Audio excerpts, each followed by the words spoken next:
everyone. Next topic is Lock Picking 101-102 by Zoz. Thanks a lot. This, if you were here last year, this is the same as the long presentation last year. So, don't really need to do it again.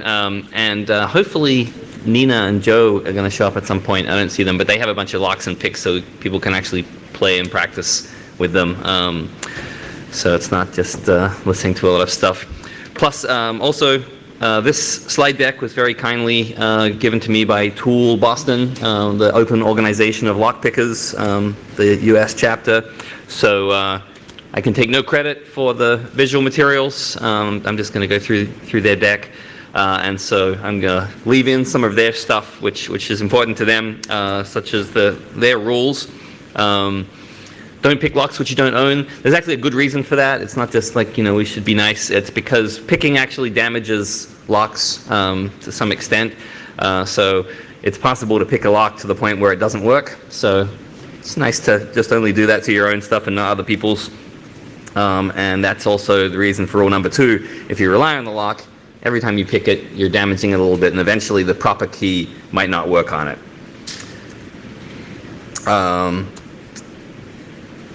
There's a few different kinds of ways to open locks. You can pick them open. You can do some sort of quick and dirty bypass. And then there's the real covert entry high-tech thing. Tool does lock picking.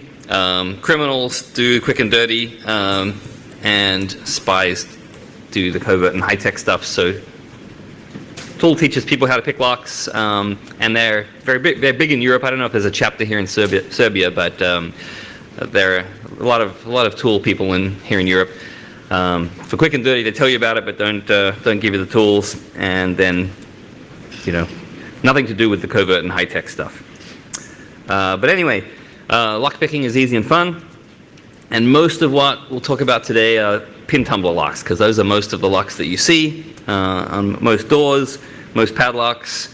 This is what they look like from the outside. So you can see a kind of a wiggly slot that the key goes into. That's called the keyway. And you can just see in the front there the start of one of the pins.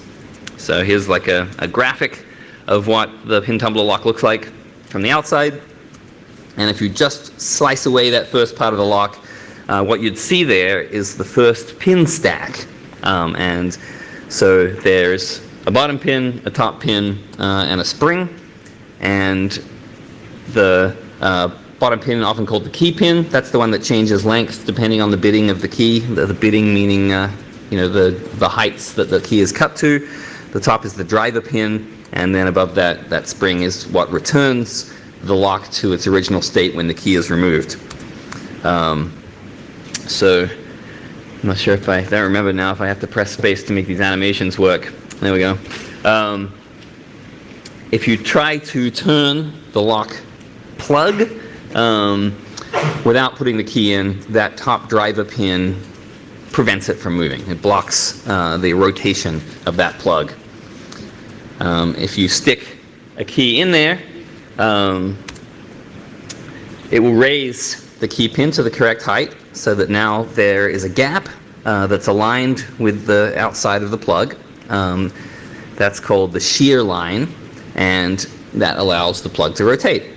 So that's totally how the lock works with pin number 1. And then if we look at it from the side, we can see all of the pin stacks. Some locks have 3 or 4 pin stacks, some have 5, 6, 7, depends on the lock.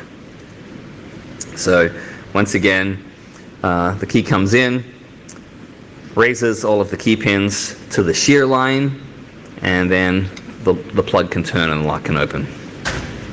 And all of those have to be in exactly the right place.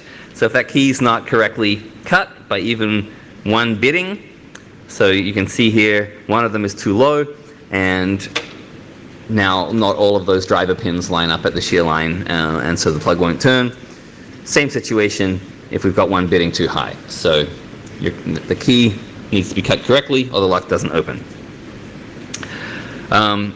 If everything was perfect, if everything was drawn like a CAD model, everything would be perfectly in alignment here, and when you turned the plug without a key in it, all of those top pins, all those driver pins would bind at the same time, right? Bind meaning to stick. And so if you were to try and move those pin stacks, they'd all be stuck when you were applying tension to the lock. But we live in the real world where things get manufactured to a tolerance, and so that's what the holes in the plug really look like. They're not exactly perfect. Same for the pins. They have deformations and problems with it. So when you turn the plug to provide some tension on the lock, as likely as not, only one of the pin stacks will bind. So that means we can check the state of that pin stock with our picks. So here, viewed from the front of the lock, if this pin is binding, and now we push up that stack, then we are able to detect the point at which we encounter the shear line. So watching that again, as that stack comes up, you can see we get a little movement out of the plug when we hit the shear line. And then after that point, we call that the driver pin being set. So after that happens, it's going to be locked in place, and now the bottom pin can just fold down freely, and we'll be able to see that jiggling up and down, or you can shake the lock and jiggle it, push it with your tool, whatever. And so to do that for a complete lock, we just do that process over and over again. So the piece that just came in at the bottom there, that's our tension tool. That's what we're using to apply a torque to the lock. And now we use our pick to test some pins. These ones are moving more or less easily, but this one has got some tension on it because it's binding, and then we can click it into place. Now a different pin is binding. And so this process just repeats, finding the binding pin until eventually the lock will open. I'll let the animation play. And this animation's been developed as though we're not keeping track of which one's binding. So sometimes it'll go and test some of the ones that have already been set. And hopefully, yes, let's do the last one quickly. And then the lock turns. So that's basically what we want to do to pick a pin tumbler lock. One of the things we have to watch out for is overlifting. So that's where we're tensioned our lock and we're pushing up the pin stacks, and it's not that difficult to quickly whip one of these up above, so that the key pin ends up above the shear line. I think it'll be on the last one here in this animation. And so now there's nothing that we can do to open this lock, even after we test all the other ones. So the right thing to do, like you just saw, is if you're picking a lock for a while and you think you might have overlifted a pin and it's not going to open, just release some tension a little bit, let those set pins click back down again and start again. So the lockpick that we just saw used in those example is just a hook pick, so it's designed to actuate one pin stack at a time. But there are lots of other types of picks. So for example, this is a rake, and what you're doing with raking is basically you're playing the odds. You're doing kind of a probabilistic approach, and you're wiggling around all these pins at once and hoping that they set and then the lock opens. So you can, when you're lucky, rake open a lock really, really fast. But raking can be not so effective if the bidding of neighboring pins is very different, right? If you need to move one pin some small amount and the other one a large amount right next to it, the rake's not necessarily going to be able to make that happen.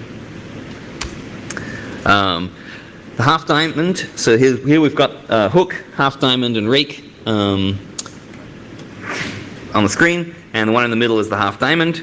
The half diamond is pretty cool. It's like if I only have one pick on me, it would pretty much be a half diamond because you can lift pins with it. You can also sort of rake with it by shoveling back and forth, and that's causing pins to flip up and down. And you can count pins using the flat underside. So you flip the pick over, put it all the way in, lift all the pins up, and then as you pull this back, you'll hear or feel, or both, click, click, click, click, as those pins drop down, and that lets you know how many pins you're dealing with in the lock.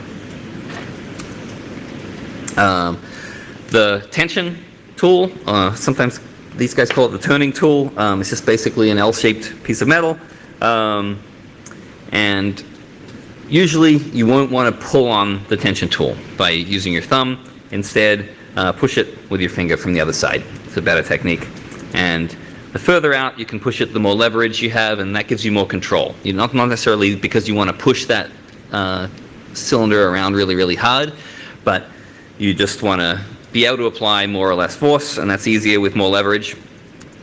And so a good rule of thumb, or rule of finger if you want, is to sort of look at the color of your finger when you're pushing on it. So here you can see the finger is still pink, but if you're pushing too hard, it's got white at the end of the finger. You're probably putting too much pressure on the lock, because you have to make the set pin move, right? So the harder you bind that pin, the more difficult it's going to be to lift it with your pick. And so putting too much tension on the lock is going to work against you.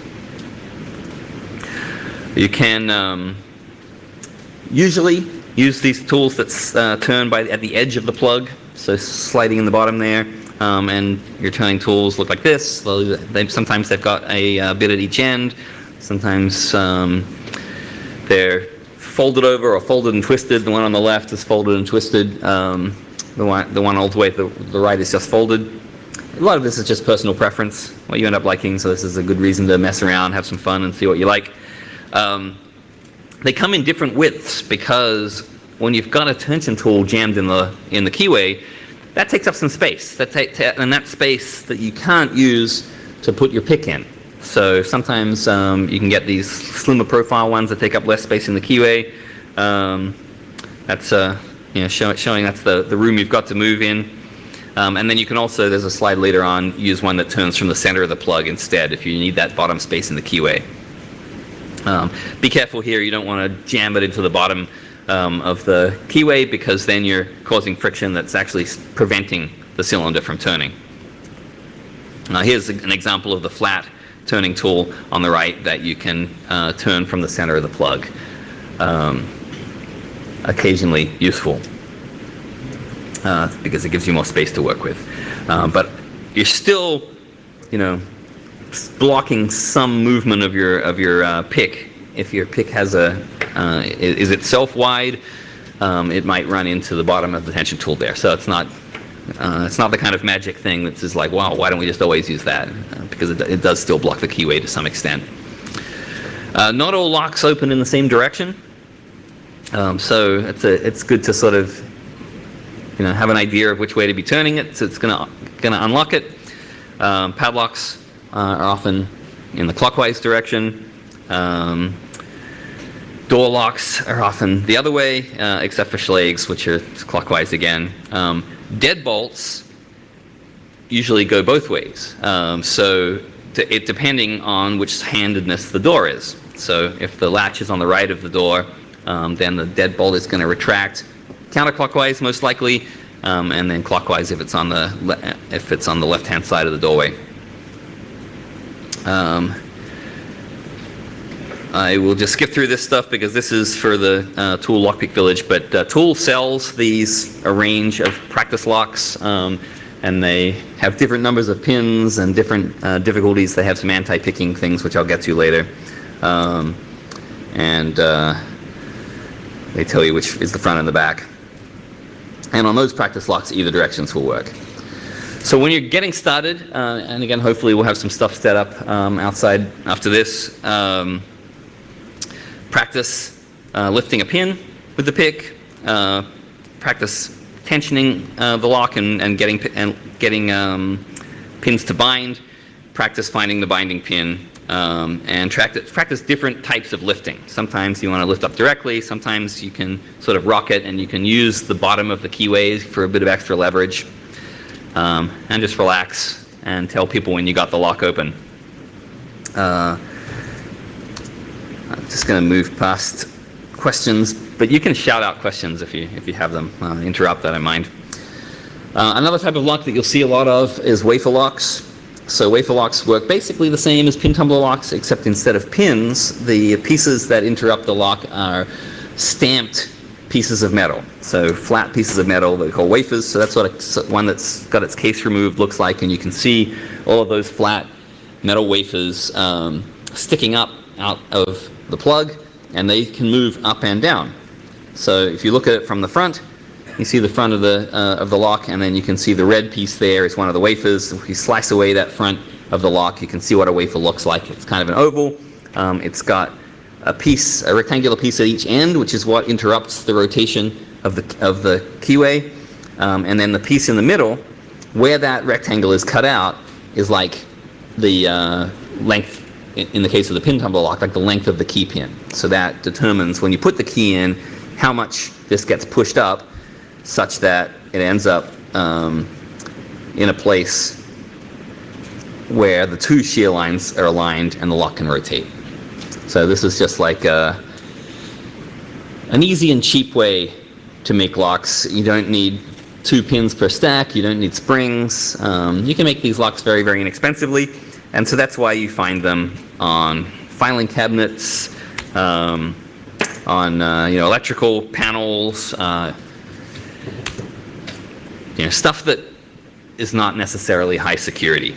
And these can be picked generally pretty easily. You can use your regular lock picks on them, and then you can also buy specific lock picks for picking wafer locks, and especially wafer jigglers. You can buy a set from places that sell lock picking tools, and they're just like a set of a few different keys that'll fit most wafer locks, and you just put them in and jiggle them around, and usually these things will open very, very quickly. Combo locks are things which you find a lot of the time around the place, especially the master combination lock, which is infamous for being very, very common. School lockers and stuff like that, and also really easy to bypass in a couple of different ways. So if you put one of these on your locker, you're basically just telling people not to open it, because if they try, they will open it really easily. It was fun last year when I gave the short version of this at the start of the conference. Someone came along with one of these locks that they'd forgotten the combination for, so we got to practice all of these techniques for opening it. The easiest way to open it is with a padlock shim. So this is a very slim piece of metal that you slide down the hasp, the shackle of the lock, and it just pushes the latch out of the way. It's just kind of like using a credit card to open a door. You can make these really easily out of a can. So get one of those yellow beer cans that are everywhere here, and cut a piece of aluminum off the can, fold it over, and then you've got yourself, a nice disposable shim. This won't work a lot of times because aluminum is soft, but it'll work long enough to open one lock. Bend it around the body of a ballpoint pen, and then you've got a free padlock shim. And then you just slide that down. This works on on most of these types of padlocks. On the master lock, the latch is on the left. The one we found last year and we opened with a shim, the latch was on the other side. So you might have to try both sides of the padlock to get this to work. And then it'll just pop right open. So these are super easy. And this is opening some truck lock with a Guinness can, padlock shim, kaboom. Sometimes you need 2 shims. Some of these padlocks have a latch on both sides. Lots of padlocks that are better quality and more expensive, you can't shim. They have this double ball bearing mechanism. So you can see in this diagram, the 2 ball bearings are inside the cutaways in the shackle. The shackle can't come out. Then that big chunk of metal in the middle, when the key rotates, that rotates and allows the ball bearings to slide inwards, and the thing opens. But when the lock is locked, when the key is not in there and turned, that big piece of metal is blocking the ball bearings. They can't move. So there's no way to push them out of the way with a shim. So you can't shim this type of lock. This slide, the one on the right is the one that you'll typically see on a double ball padlock. And then there's you can actually buy a lot of cutaway versions of all these locks really cheaply now. China, for whatever reason, has fully got into the locksmith teaching tools game, and so on Amazon there are all these acrylic bodied see-through transparent locks, and you can get a full set for $15 or $20, including disc detainer with double ball bearing and various just pin tumbler padlocks, and you can see what's going on. They're really handy and fun for practicing lock picking because you can get the visual feedback. This is kind of fun, the way to decode the combination for these master locks. Many types of mechanical combination lock and bad safe locks are subject to attacks by feeling what the lock does as you move the combination dials around. You could get that kind of tactile feedback. And the usual way you do this is you put some tension on the shackle, and sometimes I've seen some sites advocate putting a string around it, and that way you can slip your hand in that string and just really have a lot of leverage on that while you manipulate the dial. But you put some tension on it, and then you rotate the lock. First thing, by the way, you have to do is to spin this lock clockwise about 3 times so that you have reset the lock. But then you're going to rotate the dial and feel where it seems to stick when you've got some tension on the shackle.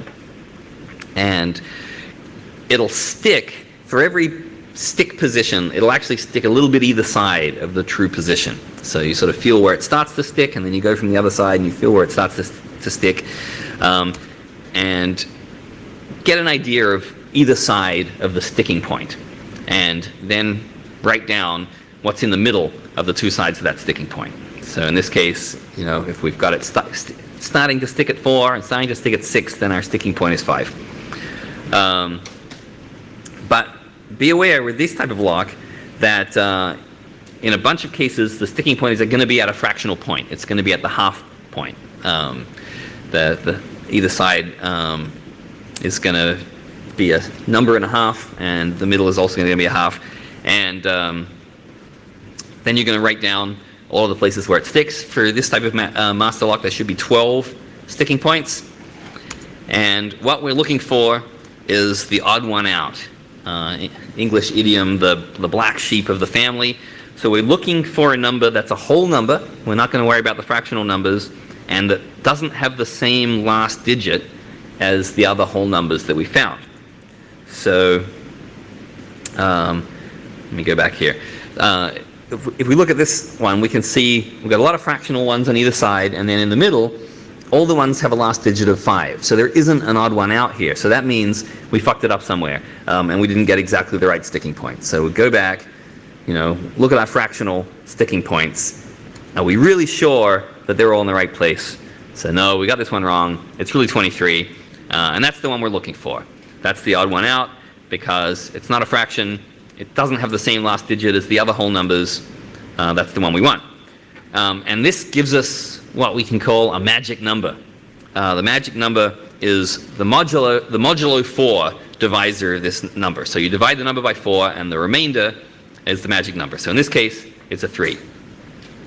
And now that's going to be the last number of the 3-digit, 3-number combination, right? So to open these locks, you set them to 3 numbers. 23 is our last one, and 3 is our magic number.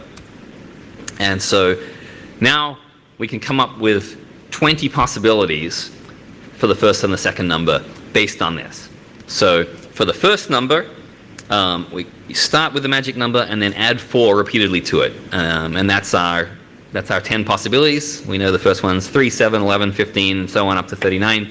And then for the second number, if our magic number is a 0 or a 1, add 2 to it. Or if it's a 2 or a 3, subtract 2 from it, and then add 4 in sequence. And so what we have is 100 things to try, because we know the third number. And so, this little bit of arithmetic followed by just trying these combinations, you'll probably decode the combination in maybe 15 minutes, something like that. So that's kind of fun. And of course, once you have the combination, it always works. Unlike shimming it open, then if you lock it, you've got to shim it again. This time you've got the combination, and so you can secretly open this lock whenever you want to. And this type of technique works for a lot of other types of locks too. Not the same one with the magic number and all that kind of stuff. That's unique to the master combo lock. But putting tension on the shackle and feeling for where different wheels bind and where the shackle moves a little bit, that's just a great technique in general for decoding combination locks.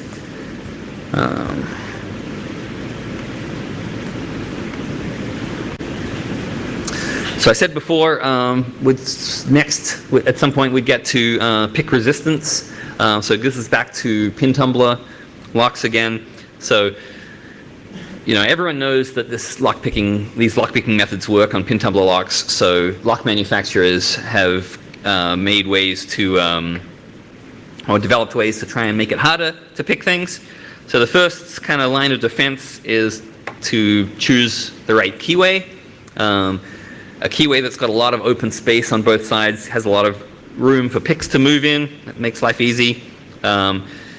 We can make things a little bit more difficult by making the keyway a little more funky shaped, or making it really, really thin and curvy.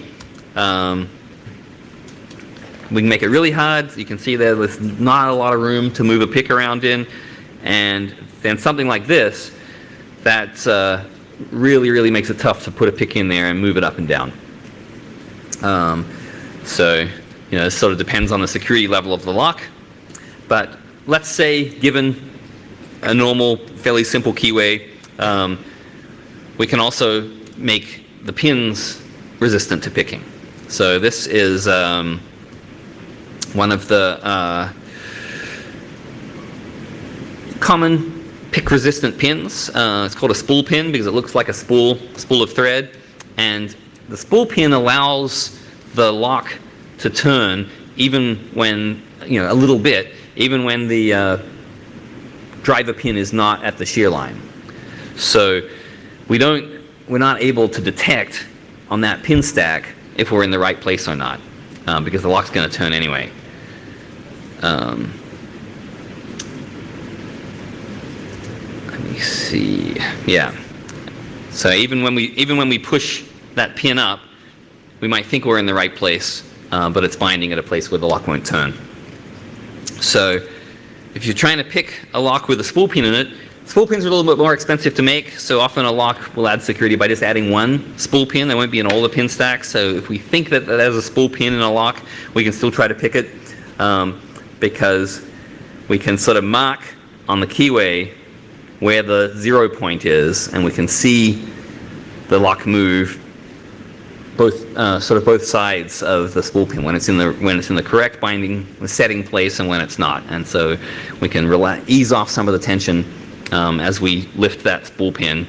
This animation here is assuming that it's the last pin that we need to pick, that we have the other one set, and we can sort of back off a little. But easier said than done, because the other pins are going to drop down when we release the tension. So you have to sort of develop an idea of where you think that spool pin is. But spool pin locks are still definitely pickable. There are other kinds of pick-resistant pins that we see. The mushroom pin, which is similar to a spool. The serrated pin, I have a lot of trouble with these. I found a lock the other day on the road and had a padlock. I'm like, oh, cool, let's practice picking. And it turned out to be some high-security padlock where every single pin was a serrated pin. And so these pins just bind constantly. Everywhere they are, they jam in, and once they're jammed, you can't lift them. It's very difficult to tell where the real line is. And actually, so I picked up this padlock. It was open. I locked it, and then I haven't been able to pick it open yet. I've spent like a couple of hours on this lock and haven't been able to get it back open again because it's all serrated pins. Not that I'm the greatest lock picker, but Then there's ASSA has this sneaky pin, which it's kind of a double spool. And then these are sort of like vendor proprietary pins. There's a double mushroom as well. And yeah, these really make picking a lot more difficult. You can still pick them, but you have to be very skilled or be very lucky. Like you can maybe rake them open and then just happen to get it the right way once, and then spend an hour trying to do it a second time. Another kind of interesting attack that became super popular, I don't know, 15 years ago or something like that, bump attacks. You might have heard of bump keys. So the bump key is basically a special kind of key that's been cut down all the way on all of the bitting, and then had its shoulder a little bit shaved off. And then you need a little bit of skill to use them, but a lot of locks that otherwise are pretty high security are vulnerable to bumping, and it's related to physics. It's related to physics like you'd see on a billiards table, pool table. So on a pool table, when you hit two balls that are touching each other, sorry, I messed up the animation here. Here we go. The 3-ball there in that animation doesn't move because all of the force is transferred through it to the next ball, and it's the one that moves. And this technique is used in these pick snapping guns that you might have seen. Sometimes these show up in the movies. Some spy movie or something. The dude will just stick this gun in the lock and it'll open. And how that works is it whacks all of the pins at once with that little snapper thing. And just like the pool balls, that impulse force to the bottom pins is transferred to the driver pins, and they all very briefly flung up above the shear line. And so if you turn that plug at just the right moment, when all the driver pins are up above the shear, then the lock will open. It's a close-up of that mechanism. So bumping works the same way. You're using the ridges on that deep cut key to slap those pins as you, in this case, jam the bump key in, or you can also do it the other way and pull the, have the key only go a little bit in. So this is one where you have the shoulder of the key filed down a little bit so that the key goes in a little further than it ordinarily would. And so what's not shown in that animation is you're not just pushing that key in by hand. You have a little hammer and you tap it, and that knocks everything up, and you tap and turn it in just the right timing, and the lock will open. And even relatively high security locks like Medicos and so on have been susceptible to bumping attacks. Here's an example, sort of going back to the beginning of don't do this to locks you don't own. So here's an example of a lock that's been bumped to destruction. You can see the cracks and dents there where people have just been whacking into this lock.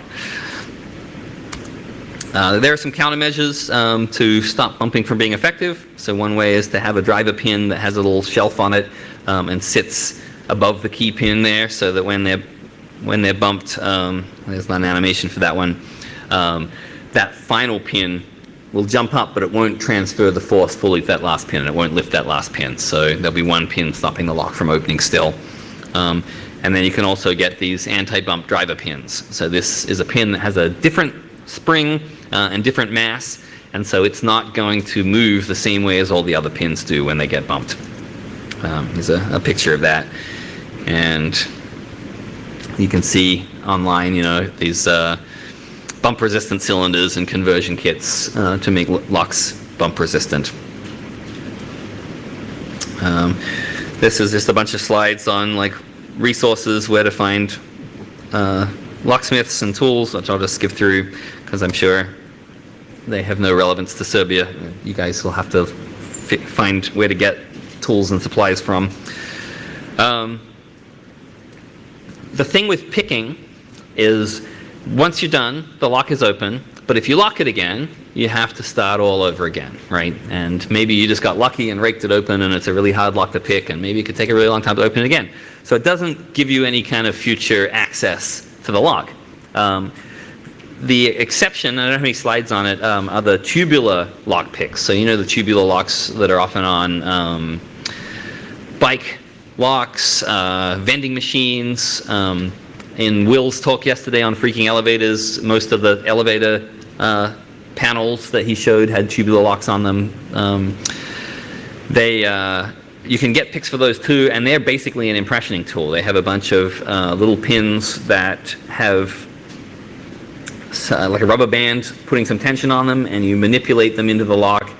And once you get it open, the position of those pins is set, and you can use that. And if you don't reset your tubular pick, you can use that to open that lock over and over again. So you've basically got an impression of the lock.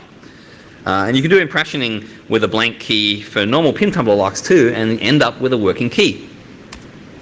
So that's why at the end you've got a key.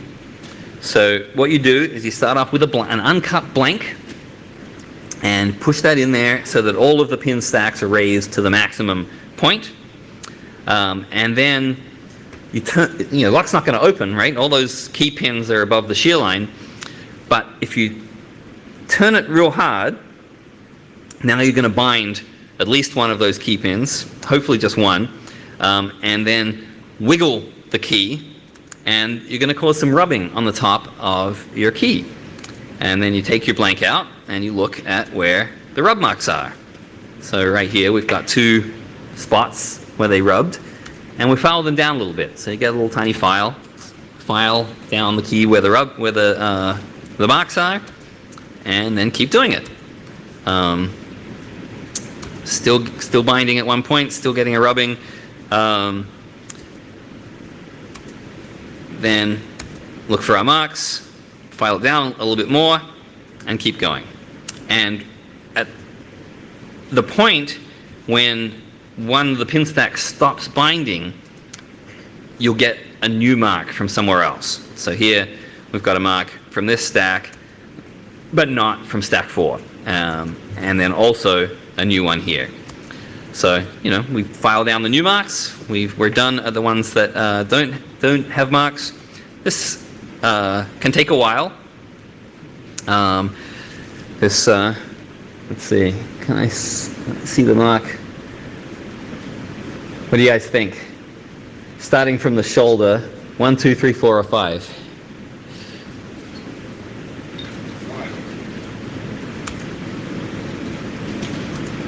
I think, yeah, 2, that little tiny mark there. So, this is definitely a skill. It takes some practice, and it's a lot easier to do, like with these guys in competition, if you can put the lock in a vise, and then you've really got some ability to wiggle this key and make marks on it, but you can make a working key doing it that way. And Tool runs competitions doing this stuff. I think there's a video here.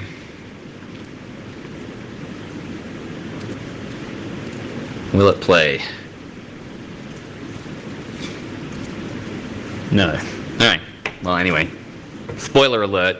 He does it a few times and files down the key, and the key works. A lot of systems in real facilities, like buildings and stuff like that, are mastered. So if you've ever wondered how master keying works, the next bit will explain it. Mastering, the point of doing it is so that you can give everyone keys to their own office, but the cleaning staff can get into all of them, right? Or the building manager can get into all of them, or different areas can have different cleaning staff that can get into all the rooms. So you need a single lock that will be opened by several different keys. And the way that works is we introduce a new type of pin. So we have key pins, we have driver pins, and now we have master pins, which are usually these little thin slice pins.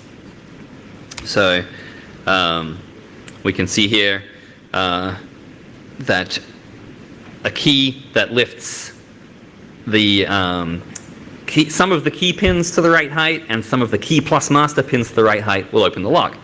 But for a given stack, we can open this unmastered one here on the right with a single key that's cut to an 8 bitting depth.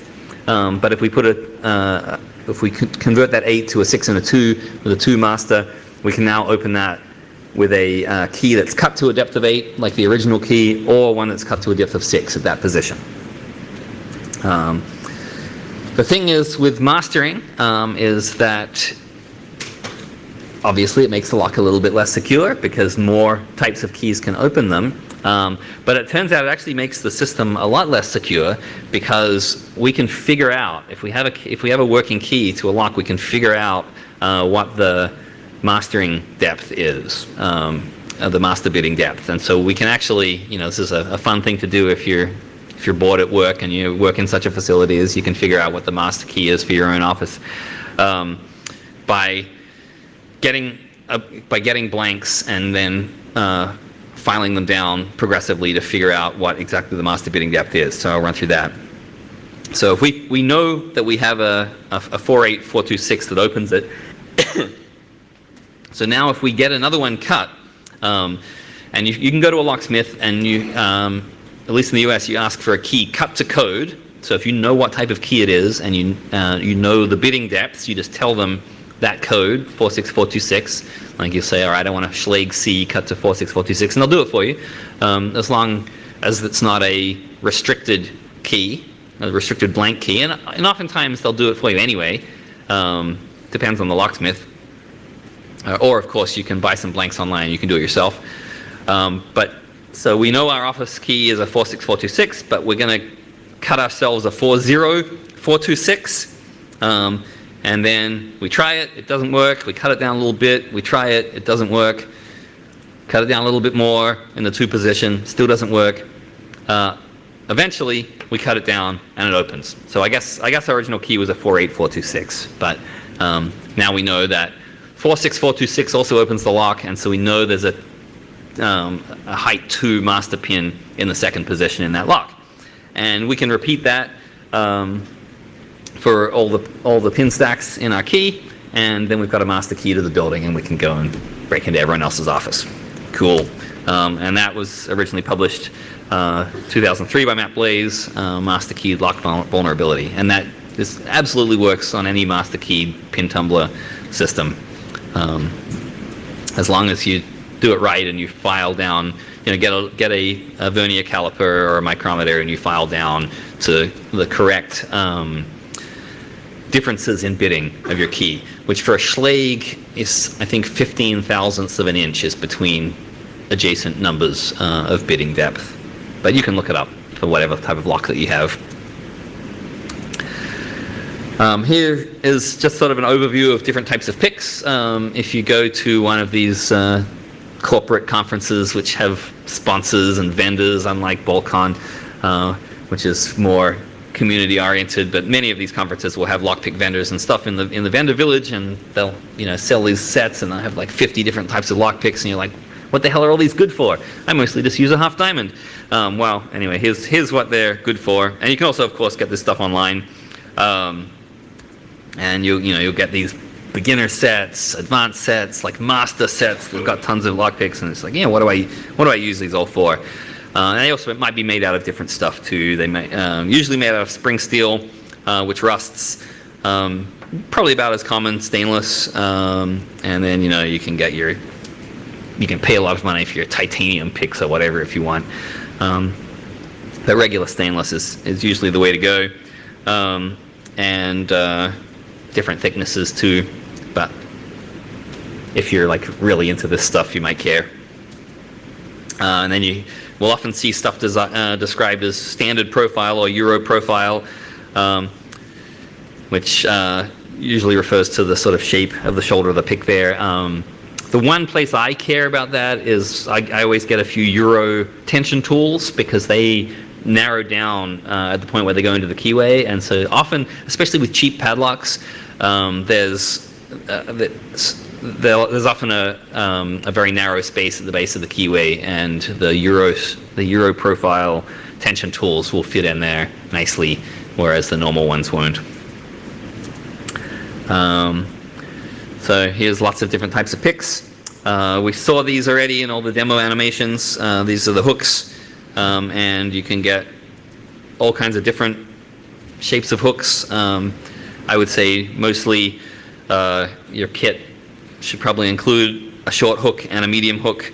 The difference that you care about in hook length is when you're reaching past pins that are not binding and you want to lift a pin that's just binding. Sometimes you want a longer hook and sometimes you don't. It depends on the lock.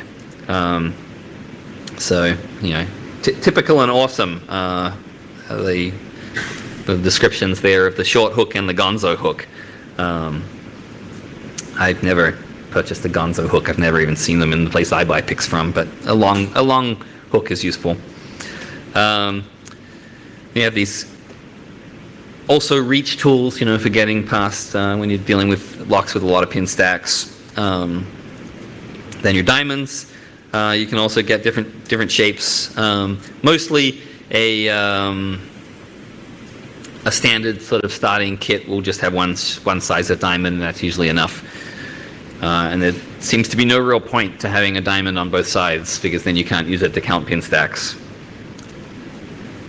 And you can get these ones that are sort of offset. So again, to help you reach past and into the back of a lock when you're getting past some pins that are in the way in the front. Then these ball profile, which is, you know, sort of like a, in my opinion, sort of like a diamond, but maybe less useful. I don't know. This says the snowman can be useful, but I don't really know when. I've never really found a good use case for those. That's just, you know, when I get a kit that's got these in them, I usually just like either never use them or just take them out to save space. But maybe some people find them useful. These raking tools, many different types of rakes. So you'll normally get like a C rake in any beginner kit, and you'll do your raking action. I don't personally tend to have a lot of success with these standard rakes, but I don't know. I'll show another one that I like better in a sec. One thing to look for, like you can see this one, if a lot of metal has been cut out of the pick itself, eventually you might be left with a weakness that can snap off inside the lock, and then that kind of really sucks, because now you've got this piece of metal jammed in the lock that's very, very difficult to retrieve. And if you're, you know, violating the rules and picking a lock you don't own, then the owner is going to find that their key doesn't work anymore, and because there's a piece of metal stuck in the lock, and they're going to know that someone's been messing around with their lock. These are the types of like lifter rakes that I really like, and so the difference here is, you know, you normally just wiggling this in and out more or less, maybe at a different angle with a rake, but with a lifting tool, you're sort of like lifting all the pins at the same time as you do it. And so this L rake are the ones that I really like, or at least I feel like I have more success, you know, not being scientific about this or anything. I just use it for a while and see what happens. But I feel like I have more success with an L rake than with a standard C rake. Kits don't always come with an L rake in them, but I always buy one separately and put it into a kit, because I keep a kit in every backpack, so I've always got a set with me, and you know, individual picks are actually really cheap, so you can just get a basic set and then add one or two of your favorite individual picks to them. These I've never seen in person, the king and the queen, so I have nothing to say about them. But one of these ones that people really like in the lock sport world are the so-called Bogota rakes, which I guess were developed by a Colombian guy, Raimundo. And so these things are sort of like in between a rake and a lifter. And they started off as a kind of jiggler tools. And you can get various types of jigglers too from vendors of lockpicks. And what you basically do with them, it's sort of in between what you do with the rake and with the lifter. You sort of put these things in there and you just wiggle them around. And they're usually sold in sets of jiggler tools, and so you'll try one and wiggle it a bit, and if it doesn't work, you'll try another one. Again, you're sort of playing the odds. You're doing the probability of, like, if I just like manipulate these pins enough, eventually it'll open.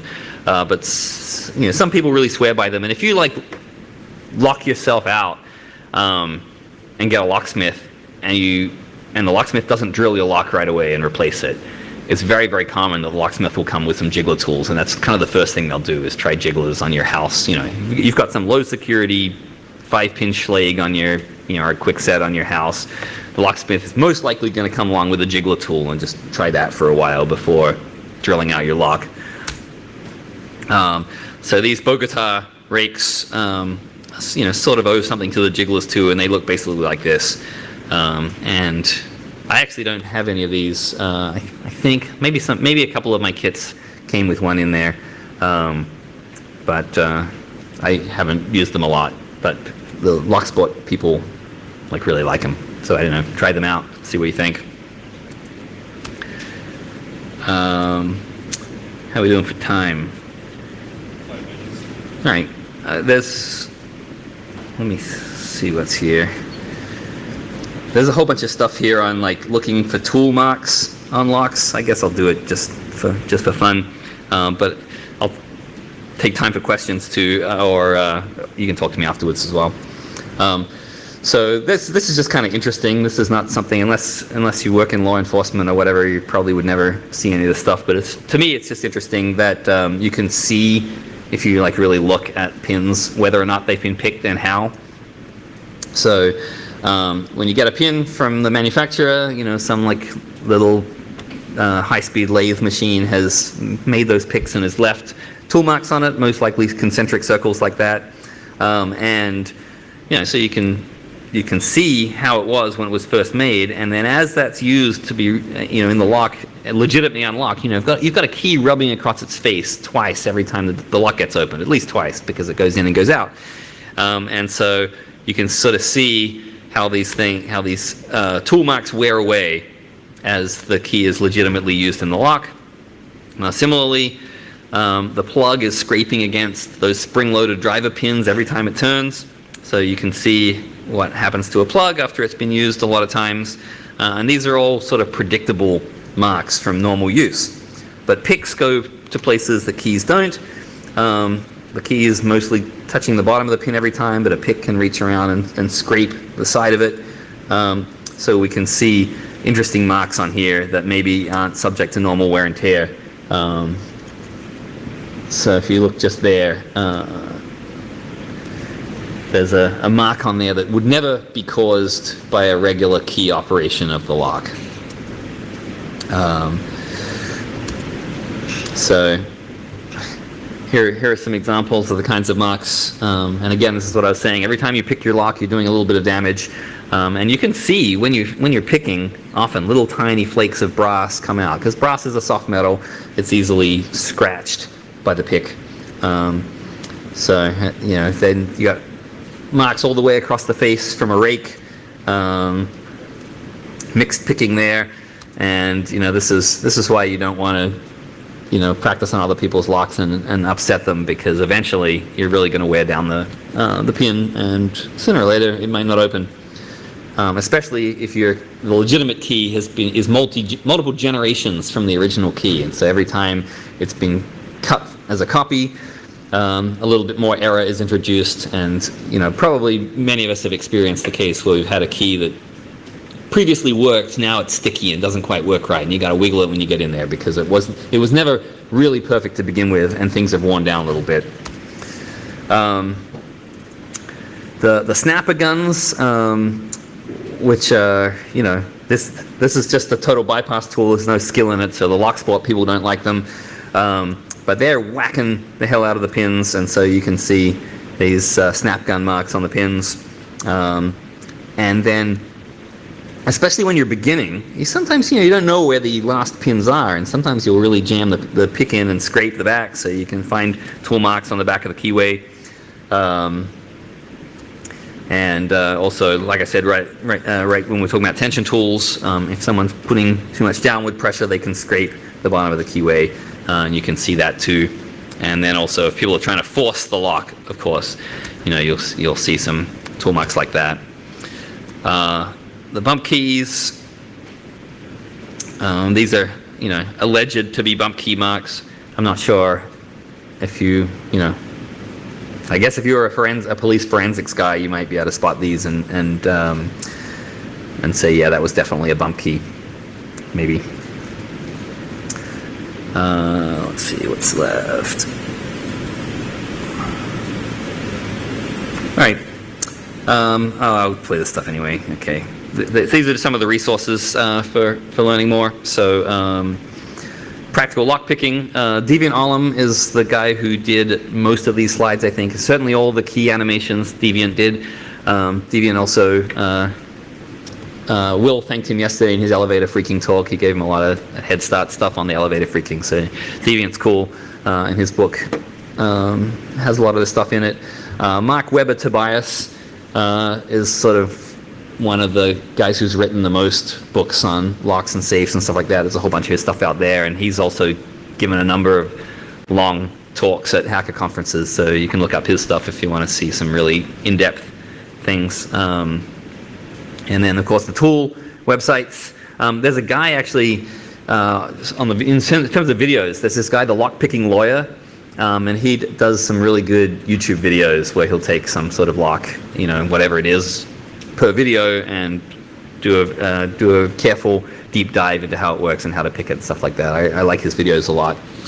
The tool websites, and the Deviant site is deviating.net. Blah blah blah. Yeah, legal questions are something maybe you should look into. Is this really varies by country and by state, whether or not lockpicks are considered burglary tools. So in the United States, I think it varies by state, but usually they're not a burglar's tool unless you're using them in a burglary. So funny story, just this week, some penetration testers for a company that friends of mine work for, they were doing an assessment on a courthouse, and their like scope of work said they needed to figure out if there's any way that someone could get the court records. But the courthouse thought that they meant just electronically, right? Just like hacking over the internet. But these guys thought it was a full scope of work. So they broke into the courthouse, and then they set off an alarm or whatever and were caught. And so then they were put in prison and charged with burglary and possession of burglary tools, presumably their lockpicks and stuff. And so, we don't know yet if they'll keep pressing charges, because they really were, hired to do it. But the people who hired them didn't realize when they said, find any way to get the records, that they were going to actually physically break into the courthouse. So if you do penetration testing work, make sure you've got all your scope of work fully signed off on. And check your local laws, because some places, in Australia, for example, people often ask me, have I ever been hassled for carrying lockpicks when I fly? Because I always carry them. And the answer is twice, and those times were both in Australia. I was hassled at the airport. And in Australia, picks are considered burglar's tools if you're not a locksmith. But what does it mean to be a locksmith? So I said to the guy at the airport the second time, I'm like, well, yes. When someone asks you if you're a locksmith, you say yes, right? I mean, that's the right answer. So I said yes, and he said, can you prove it? And I said, how do you want me to prove it? There's no locksmith license. And he's like, well, do you have a business card? And I said, no, and so he made me check them. But then I went home and I had some business cards made that said locksmith on them. So I haven't had to try those yet, but I think it'll work. But check your local laws. Yeah, all right. I think that's enough. I think think the time's up. Yeah. Any questions? Yeah.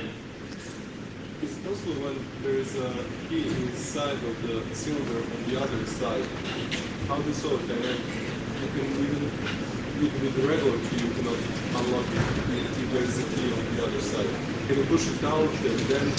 Yeah, I mean most pin tumbler locks they are not accessible from both sides. Oh, so the question was, what if there's a key stuck in the lock from the other side and you're trying to open it? Can you push it out? In the case of pin tumbler locks, it's not common to be able to put a key in from both sides because the key would have to be symmetrical. In order for the same key to work on both sides. But there are these ones that you get in China. I think there's a slide here that's got a picture of one. Let me see if I can quickly find it, where they'll have two sets of pins and you can unlock it from one side or the other. In that case, you can't reach from one to the other. You can't push that key out. But if the key is in place, the lock, it's not going to stop the lock from turning. The exception is the old school warded keys, the sort of classic icon of a key, where it's got like big handle and a thing and these kind of wards on one side.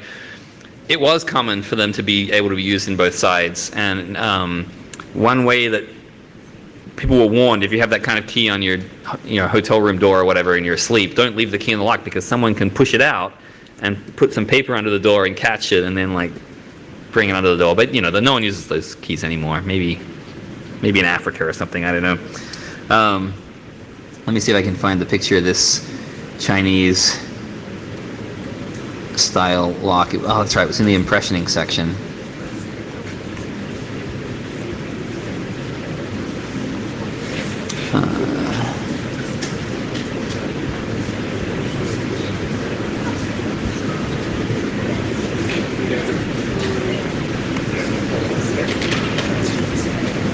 So this is the one that I'm talking about, where you have two separate cylinders, and the latch in the middle, when the cylinder rotates, that piece of metal in the middle is what actuates the latch that opens the door.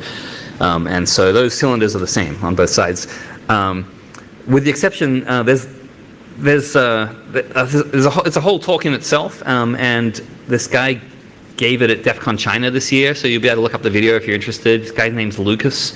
He did a whole presentation on Chinese locks, and they do a lot of interesting things. Like there's a kind that they make where they're called construction locks. So these are a lock you'd put on your house when the construction person is working on it, and when they leave, you sort of reset you use your key to reset it so that they can't get in anymore. And so they're these but you don't have to change the lock. So they're designed to be installed. The construction guy uses it, and then when you use your key on it, it resets the lock just to your key. And so yeah, there's a lot of these really interesting Chinese locks. And so if you're interested, you should watch that presentation. Yeah. How familiar are the locks here in Serbia? Like, are you seeing loads? New ones or like knowing new ones? It's all the same. Oh, I know nothing about locks in Serbia.